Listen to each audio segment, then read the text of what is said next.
മലയാള സിനിമയിലെ മിന്നും താരമാണ് വിനായകൻ. മികച്ച നടനുള്ള സംസ്ഥാന ചലച്ചിത്ര പുരസ്കാരമടക്കം വിനായകനെ തേടിയെത്തിയിട്ടുണ്ട്. അതേസമയം വിവാദങ്ങളെന്നും വിനായകന്റെ കൂടെ തന്നെയുണ്ട്.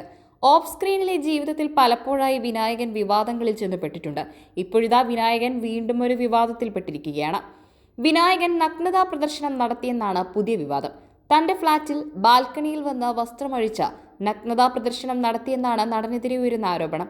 സോഷ്യൽ മീഡിയയിൽ നടന്റെ നഗ്നതാ പ്രദർശനത്തിന്റെ ചിത്രങ്ങൾ വൈറലായി മാറിയിരിക്കുകയാണ്. നിരവധി പേരാണ് ഈ ചിത്രങ്ങളുടെ അടിസ്ഥാനത്തിൽ വിനായകനെതിരെ രംഗത്തെത്തിയിരിക്കുന്നത്. പ്രചരിക്കുന്ന ചിത്രങ്ങളുടെ സ്ക്രീൻഷോട്ട് വിനായകനും സോഷ്യൽ മീഡിയയിൽ പങ്കുവച്ചിട്ടുണ്ട്. താരത്തിന്റെ ഫ്ളാറ്റിൽ വെച്ച് തന്നെയാണ് സംഭവമെന്നാണ് കരുതപ്പെടുന്നത്. അയൽവാസികളുമായുള്ള പ്രശ്നത്തെ തുടർന്നാണ് താരം അസഭ്യം പറയുകയും ഉടുതുണി അഴിച്ച് നഗ്നതാ പ്രദർശനം നടത്തിയതെന്നുമാണ് റിപ്പോർട്ടുകൾ. എന്നാൽ പ്രചരിക്കുന്ന സംഭവങ്ങളുടെ വസ്തുത എന്തെന്ന് ഇതുവരെയും വ്യക്തമായിട്ടില്ല. ചിത്രങ്ങളും വീഡിയോയും പ്രചരിച്ചതോടെ താരത്തിനെതിരെ വ്യാപക വിമർശനം ഉയർന്നിട്ടുണ്ട്. അതേസമയം നേരത്തെയും വിനായകനെതിരെ വിവാദങ്ങൾ ഉയർന്നു വന്നിരുന്നു.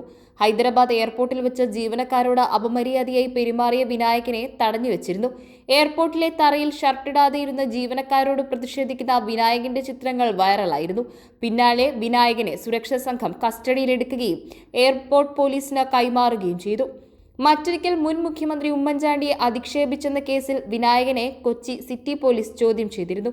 താരത്തിന്റെ വീട്ടിലെത്തിയായിരുന്നു പോലീസ് ചോദ്യം ചെയ്തത്. മലയാള സിനിമയിലെ ജനപ്രിയ നടന്മാരിൽ ഒരാളാണ് വിനായകൻ. ജൂനിയർ ആർട്ടിസ്റ്റിൽ നിന്നും മികച്ച നടനുള്ള സ്റ്റേറ്റ് അവാർഡ് കിട്ടുന്നതിലേക്കുള്ള വിനായകന്റെ വളർച്ച വർഷങ്ങളുടെ കാത്തിരിപ്പിന്റെയും കഠിനാധ്വാനത്തിന്റെയും ഫലമായിരുന്നു. പലർക്കും പ്രചോദനമാണ് വിനായകൻ.